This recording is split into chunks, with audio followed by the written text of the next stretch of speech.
da inconstitucionalidade e 3 votos a favor da doação por empresas, ou 2, ficaram vencidos, 3, os ministros Teori Zavascki, Celso de Mello e Gilmar Mendes.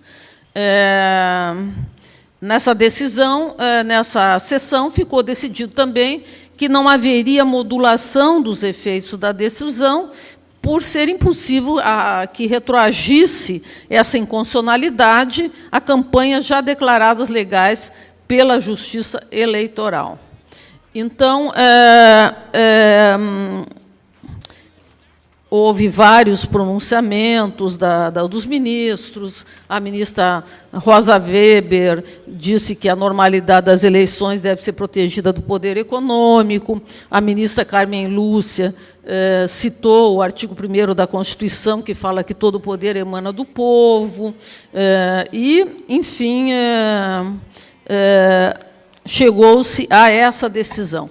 É muito interessante o extrato que eu coloquei aí, que foi extraído do voto do ministro Luiz Fux. Ele diz que é verdadeiro, o que se verifica é que uma mesma empresa ela distribui recursos para os principais candidatos em disputa e para mais de um partido político, portanto. Quer dizer, ela se escora em todos os lados. Por exemplo, na eleição de 2010, a Serra e Dilma recebiam recursos das mesmas empresas. Então, qualquer um dos dois que fosse eleito, a empresa estava escorada, ela estava, enfim, ligada ao candidato por ter doado recursos à sua campanha. E ele diz que, por essa razão, não se pode conceber a doação por pessoas jurídicas como corolário da liberdade de expressão, mas, sim, um agir estratégico desses grandes doadores que visam estreitar suas relações com o poder público de forma republicana ou não republicana. E é isso mesmo que se vê, e é isso mesmo que se tem constatado durante o desenvolvimento da Operação Lava Jato. Quer dizer, por que uma empresa faz doações para campanhas, por que ela faz doações para campanhas dos principais candidatos, ainda que sejam de partidos opostos? Porque ela quer estreitar suas relações com o poder público para depois vir a obter vantagens através de licitações em grandes empreendimentos, através de contratos, enfim, para que ela possa, mais adiante, cobrar o que ela doou. Essa decisão, então, ela mudou totalmente a forma como se realizavam os financiamentos de campanha até então. Uma vez que, como ela foi proferida em 2015, 2015, então, ela será pela primeira vez agora aplicada nestas eleições, e nós, evidentemente, não sabemos como isso vai funcionar. O brasileiro é muito criativo, não é? Então, é muito provável que, ainda que não de forma expressa, não de forma clara, isso continue ocorrendo. Eu lembro, no tempo em que eu era vice-procuradora-geral eleitoral e que as empresas ainda podiam doar, não havia nenhum impedimento, de várias situações em que empresas fantasmas faziam doação. Empresas, me lembro de um caso de empresas que estariam hipoteticamente sediadas na praia de Botafogo, no Rio de Janeiro. Eram várias empresas, todas tinham feito doações, e essas empresas não existiam. Então, muito provavelmente, nós vamos ter situações de burla à legislação. Mas é um passo e não acho que seja um passo ruim. Bom, mas partido político e principalmente parlamentares no Brasil, parlamentares andam rápido. E, atualmente, eles estão andando cada vez mais rápido. À medida que isso foi se delineando, porque esse julgamento já tinha começado bem antes, foi-se pensando numa forma de conseguir manter esses elevados montantes de doações para os candidatos.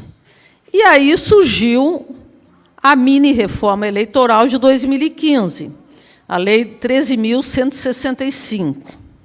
Essa lei... Não. Ah, tá. Então, desculpem, ficaram, então, como fontes vedadas as pessoas jurídicas, os recursos de origem estrangeira, que já eram, pessoas físicas exercentes de atividade comercial, como concessionárias ou permissionárias do poder público. Nesse caso, quando houver doação de fonte vedada, os recursos devem ser devolvidos ao doador e não podem ser objeto de aplicação financeira pelo partido, nem utilizados. Se o partido já tiver repassado o recurso a algum candidato, igualmente eles devem ser devolvidos. Esqueci de entrar nessa parte. Então, surgiu, nessa Lei 13.165 de 2015, um parágrafo 12 no artigo 28 da Lei 9.504, a Lei das Eleições. E esse parágrafo dizia que os valores transferidos pelos partidos políticos, oriundos de doações, serão registrados na prestação de contas dos candidatos como transferência dos partidos e na prestação de contas dos partidos como transferência aos candidatos sem individualização dos doadores. Então, doações ocultas. Não se sabe quem doou. Mas, aí, novamente, o Conselho Federal da Ordem dos Advogados do Brasil ingressou em juízo, ingressou no Supremo, com outra ação direta de inconstitucionalidade, nesse caso, a 5394, que caiu para o ministro Teori Zavascki, e, nessa ação, ao Conselho Federal da OAB pediu a concessão de medida cautelar até o julgamento final da ação. E essa medida cautelar ela foi concedida. Ela foi concedida e a eficácia desse dispositivo ela ficou suspensa pelo Supremo Tribunal Federal até o final do julgamento da ação. O que eu gosto muito, o que eu acho muito interessante, são os fundamentos dessa decisão do Supremo, que foi unânime na medida cautelar. O primeiro fundamento, que para mim assim é de longe o mais importante, é o fundamento da transparência. Essa transparência de que tanto se fala, de que tanto se falou nos últimos anos, nos últimos governos, não é? Porque, evidentemente, se você não tem como identificar os doadores, o processo de prestação de contas dos partidos e dos candidatos não vai refletir a real movimentação financeira das campanhas. Não vai. Não tem como. Porque se você não identifica os doadores, você não tem como fazer isso. De outro lado, o Tribunal, a Justiça Eleitoral, em todos os seus níveis, o Tribunal, os juízes eleitorais, o Tribunal Regional Eleitoral, o Tribunal Superior Eleitoral, eles têm a incumbência, a competência para fiscalizar o desenvolvimento da atividade político-partidária. E isso está previsto constitucionalmente no artigo 17, inciso 3º, da nossa atual Constituição Federal. Acontece que doações ocultas, concretamente, não possibilitam o cumprimento dessa competência. Elas não dão possibilidade à fiscalização, porque não se sabe quem doou. Outro motivo também salientado no voto do relator, eu estou extraindo esses fundamentos basicamente do voto do ministro relator, é a questão da identificação dos doadores, permitir que se verifique se a fonte é lícita, se a fonte não é vedada, e se esses doadores observaram os limites do artigo 23 da Lei das Eleições. Porque, obviamente, uma doação oculta não permite saber se a fonte não é vedada. Ela não permite saber se essa fonte que doou observou os limites, uma vez que os limites são diferenciados. Então, se quebraria também essa regra do artigo 23. E, em relação ao eleitor, o eleitor, sabendo quem doou, ele vai ter a possibilidade de tomar uma decisão de voto melhor informada. Ele vai saber quem doou para o candidato. Ele vai poder exercer o seu controle da atividade político-partidária. E isso, para mim, é extremamente importante, porque o controle social da atividade político-partidária, se exercido, ele certamente vai fazer com que muitas das mazelas que nós temos hoje desapareçam, ou, se não desaparecerem, porque isso é um processo longo, pelo menos pouco a pouco sejam, obstruídas, sejam, muitas dessas mazelas, pouco a pouco, se resolvam, se decidam. E vai possibilitar também que o eleitor possa verificar a legitimidade do processo eleitoral. Então, talvez muito também relevante, além da transparência, é a questão do combate à corrupção eleitoral. E a gente hoje tem isso perfeitamente demonstrado pelos últimos acontecimentos no nosso país, por tudo que tem se apurado na Operação Lava Jato, e no Mensalão, e no Petrolão, o quanto de corrupção sempre houve no processo eleitoral, sempre houve, posteriormente, não é, à eleição dos candidatos.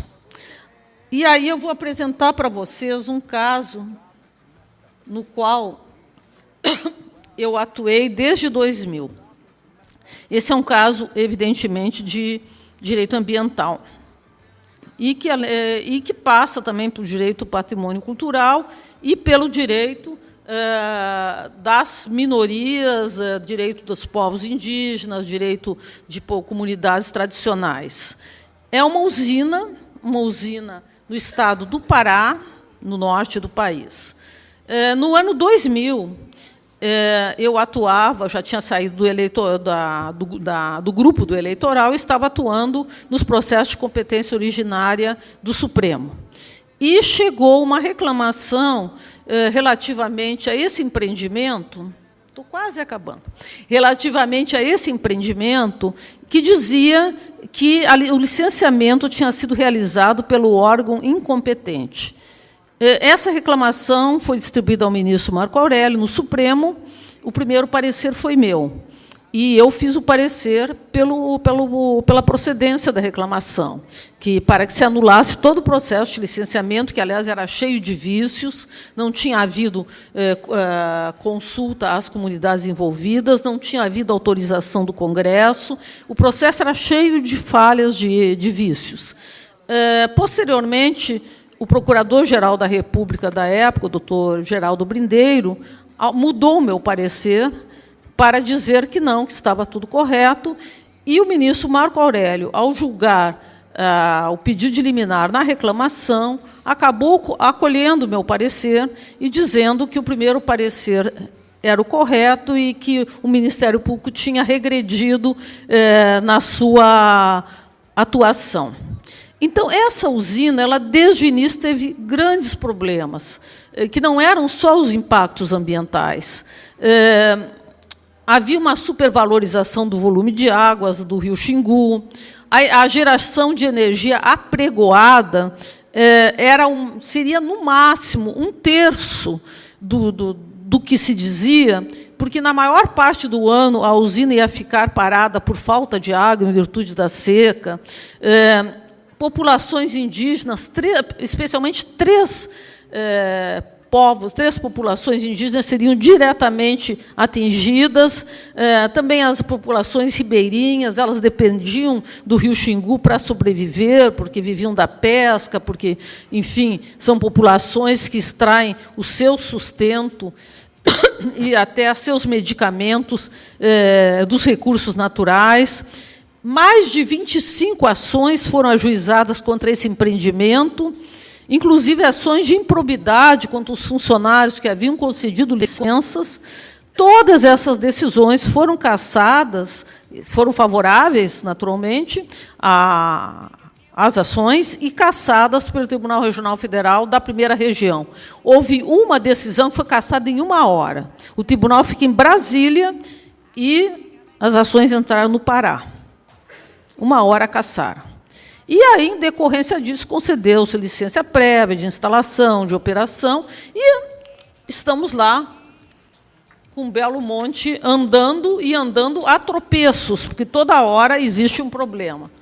E aí eu pergunto a vocês, por que Belo Monte foi adiante? Por quê? Com tanto problema, com tão pouca possibilidade de fornecer a energia que estava apregoada, né, que estava dita pelos órgãos do governo federal. Há uma entrevista do jornalista André Trigueiro. Esse jornalista é um jornalista que trabalha muito na área ambiental. Ela está no YouTube, é extremamente interessante para quem quiser ouvir. Se apurou na Operação Lava Jato um esquema de corrupção que desviou 45 milhões das obras da usina hidrelétrica de Belo Monte, no Pará, para campanhas eleitorais do PT e do PMDB. Isso está na revista Isto É, de março de 2016. Apurou-se também, e isso é importante, que essa operação montada para desviar dinheiro público de Belo Monte começou a ser arquitetada no leilão para a escolha do consórcio que tocaria a obra em 2010. 2010 foi o ano das eleições gerais. E esses desvios vieram de onde? Das obras civis, ou seja, empreendedoras, que consumiram cerca de 19 milhões, como da compra de equipamentos, indústria, que chegou a 4,5 bilhões. Entre essas empresas está a Odebrecht. Então, o que isso significa? Isso significa que empresa, quando doa para a campanha, doa visando uma finalidade específica, que é obter vantagem, obter lucro, através daqueles candidatos que serão eleitos. E esse lucro é tão grande e é tão bom que permite que se faça, que se criem situações como essa de Belo Monte, que eu peguei como exemplo, e existem muitas outras, não é? Então, além dessas empresas terem sido escolhidas para serem as que iam tocar o empreendimento, ainda houve desvio de recursos em montante muito elevado e recursos que nós sabemos que faltam para a educação, para a saúde, que o Brasil, áreas em que o Brasil está absolutamente falido. Então, é o grande problema da doação por empresa. E aí eu concluo, até que se me deram só 5 minutos. Ontem o Saldanha falou, é regra geral, todo mundo sabe, democracia é democracia de iguais, um homem, um voto. Se a empresa não vota, por que ela tem interesse em financiar campanhas eleitorais? por essas razões que eu tentei mostrar ao longo dessa explanação. Em 2002, eleição de 2002, foram declarados gastos de 827 milhões de reais em campanhas políticas. Em 2010, esses gastos subiram para 4 bilhões e 900 milhões de reais, um crescimento de 591%. Na prática, e isso ficou muito claro na audiência pública realizada na ação de financiamento de campanha, se criou uma cláusula de barreira econômica, ou seja, quem não consegue doações em montantes muito elevados não se elege. E essa cláusula criou a democracia do dinheiro, ou seja, a força do dinheiro decide o processo eleitoral. Os maiores financiadores, como eu já disse, são as grandes empresas que têm interesse em contratar com os governos. E é isso que se buscou alterar, isso que se buscou em prol da democracia brasileira, em prol do princípio republicano, buscou extinguir nessa ação da OAB, que veio a obter essa decisão de proibir financiamento por empresas. Quebra do princípio da isonomia, democrático e republicano, sem dúvida nenhuma, porque a democracia do dinheiro é o que hoje rege as eleições, ou pelo menos regia as eleições no Brasil cada vez mais. E aí eu concluo dizendo o que também eu acho que ontem, de uma certa maneira, já ficou claro. Em abstrato, nenhum sistema político é válido ou inválido, mas a validade, a legitimidade do sistema político, ela deve ser aferida à luz dos resultados que ele produz. E esses resultados não eram bons, não são bons, e a nossa esperança, mesmo com todas as dificuldades, é que eles melhorem. Muito obrigada.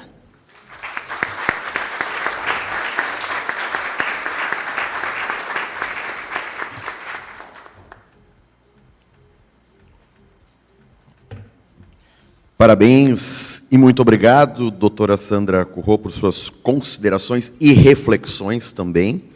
E recebemos aqui já algumas perguntas. Quero dizer que eu estou com mais sorte do que a professora e doutora Maria Aparecida, porque as letras aqui estão muito legíveis. São letras de caligrafia, do meu tempo da caligrafia. Então, dei sorte aqui porque vai ser possível lê-las sem nenhum problema.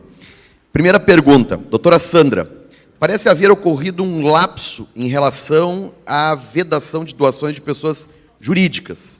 Ao que consta, não houve expressa manifestação sobre o artigo 38, inciso 3, da Lei 9.096 de 95, que permite doações de pessoas jurídicas ao fundo partidário, que é dinheiro que chega nas campanhas.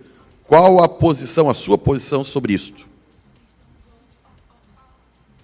Bom, não é que tenha havido um lapso, é que o que foi impugnado pela ação direta de inconstitucionalidade ajuizada pelo Conselho Nacional da OAB foi o artigo que eu referi, que eu citei. A impugnação se dirigiu diretamente contra o artigo da Lei das Eleições que proibia a doação por pessoas jurídicas, não é? E não em relação à lei dos partidos políticos. Então, na verdade, não houve um lapso, não houve, foi uma impugnação específica em relação a isso. Tá ok. Outro questionamento que chegou aqui é o seguinte: os filiados que ocupam cargos em comissão na administração pública estão vedados de fazer contribuição financeira ao partido no ano eleitoral? E eu até acrescento, ao partido e a candidato em ano eleitoral, antes e durante a campanha? E, se não, há limite para esta contribuição mensal? Cargos comissionados. Bom, os cargos comissionados, eles têm uma restrição em relação à contratação. Há um período em que essa contratação é vedada, né? Então, e esse período é um período pré ou durante eleições. Eu não lembro mais das datas diretamente, até porque, como eu falei, eu saí do eleitoral em 2013 e a gente esquece muita coisa, mas há um período em que essas contratações não podem mais ser realizadas exatamente para evitar influência no processo eleitoral. A pergunta seria se esses exercentes desses cargos podem fazer contribuição ao partido, né, ao partido municipal, no caso, neste ano, sim, pelo fato de estar ocorrendo a eleição municipal, ou ainda diretamente a candidatos, dentro, evidentemente, do limite de 10%, do ano anterior. Eles não estão entre as fontes vedadas pessoas físicas, não. E poderiam, teoricamente, fazer. Acho até que, no PT, todos eles fazem. E quanto ao limite, me parece que a pergunta é, há limite para essa contribuição? Se for para um candidato diretamente, aqueles 10% são aqueles limites legais, do ano anterior, do rendimento bruto. Agora, para partido político, para o partido, esse limite não existe, na realidade. Não. Na verdade, não existe. Na mesma linha, um outro questionamento é o seguinte: os recursos municipais de um partido no município, não recursos de fundo partidário, mas recursos exatamente oriundos, por exemplo, dessas contribuições de filiados, de exercentes em cargos, ou, enfim, de qualquer pessoa física, eles podem ser utilizados na campanha do candidato ou não? Então, somente recursos de fundo partidário podem ser utilizados. Mas que tipo de recursos municipais seriam esses? Uma conta do partido municipal, por exemplo, me parece que é isso, o partido possui lá uma conta bancária.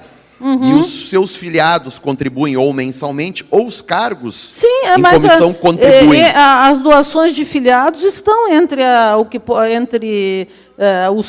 as fontes de campanha, sim. Vão poder ser utilizados só tem que estar legalizado, tem que estar contabilizado. E obedecendo, evidentemente, os limites E obedecendo os limites. Isso está contabilizado, está entre... Eu elenquei ali. Ok, né? Muito obrigado. Outra pergunta. Doutora